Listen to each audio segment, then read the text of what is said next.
Salam Efrata Devotion. Ada yang pertanyakan, kalau Yesus adalah Tuhan, mengapa ia bisa mati? Ini pertanyaan yang bagus dan sekaligus akan menjadi perenungan kita bersama. Kita tahu bersama Yesus mengalami kematian ketika ia disalibkan. Ia memang mati, benar-benar mati ya, bukan hoaks. Soalnya ada sumber lain mengatakan bahwa Yesus itu digantikan oleh muridnya. Jadi bukan Yesus yang mati. Saya mau tanyakan, sumber itu benarkah gitu? 4 penulis Injil menuliskan Yesus mengalami kematian. Dan saksi hidup sejarah juga mengatakan demikian, yaitu para murid-murid. Tapi tiba-tiba beberapa abad kemudian ada yang membuat cerita yang berbeda, yaitu Yesus tidak mati, tetapi digantikan oleh salah satu murid. Aneh sih menurut saya. Tapi ya sudahlah. Alkitab jelas mengatakan bahwa Yesus memang mengalami kematian. Tapi mengapa bisa mati? Katanya ia adalah Tuhan. Saya mau katakan justru ia hadir untuk mengalami kematian demi mengalahkan maut dan menebus dosa. Saya akan beritahukan beberapa bukti-bukti bahwa Yesus datang untuk berkorban mengalami kematian. Pertama, perjanjian lama sudah nubuatkan. Yesaya 53:5 dikatakan, tetapi dia tertikam oleh karena pemberontakan kita. Dia diremukkan oleh karena kejahatan kita. Ganjaran yang mendatangkan keselamatan bagi kita ditimpakan kepadanya, dan oleh bilur-bilurnya kita menjadi sembuh. Dan nubuat itu tergenapi di perjanjian baru. Yesus sebelum mengalami kematiannya pun berapa kali sudah memberitahukan kepada murid-muridnya tentang kematiannya. Salah satunya dalam Matius 20:18 dikatakan Yesus begini ya, sekarang kita pergi ke Yerusalem dan anak manusia akan diserahkan kepada imam-imam kepala dan ahli-ahli Taurat, dan mereka akan menjatuhi dia hukuman mati. Sebelumnya ada 3 kali yang memberitahukan tentang kematiannya. Wow, dia sendiri tahu akan peristiwa kematiannya. Dia tahu masa depannya. Siapa yang tahu masa depan kecuali Tuhan? Yesus memang Tuhan. Yesus tahu bagaimana cara ia mati. Apakah Yesus memang bisa dibunuh? Begini ya, berapa kali Yesus sudah mau dibunuh tapi itu belum waktunya. Salah satunya ketika Yesus mengatakan bahwa sebelum Abraham jadi, aku telah ada. Itu membuat orang-orang Yahudi ingin membunuhnya.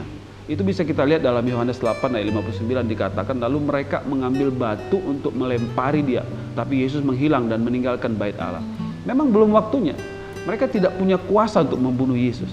Kalau melihat peristiwa penderitaan Yesus, apa yang diterima Yesus sebagai penganiayaan melebihi kekuatan manusia. Tidak ada manusia yang mengalami berat dan mengerikannya siksaan seperti yang diterima oleh Yesus. Mengapa Yesus bisa mati? Ini jawabannya. Yohanes 19:30 dikatakan, sesudah Yesus meminum anggur asam itu, berkatalah ia, sudah selesai. Lalu ia menundukkan kepalanya dan menyerahkan nyawanya. Yesus hanya bisa mati karena ia menyerahkan nyawanya. Ia mati bukan karena kekuatan manusia. Ia mati untuk menyelesaikan dosa. Kok bisa? Pada hari yang ketiga ia bangkit mengalahkan kematian. Bangkit untuk menyelesaikan upah dosa yang adalah maut. Kematian tidak berkuasa menahan Yesus. Yesus adalah Tuhan.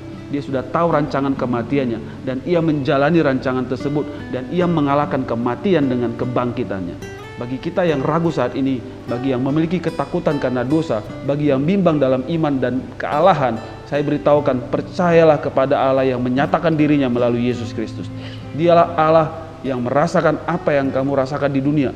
Hadirnya Yesus memberitahukan bahwa Allah mengerti strugglingnya hidup. Dia menyelesaikan apa yang paling ditakuti oleh manusia, yaitu kematian. Yesus mati untuk mengalahkan maut.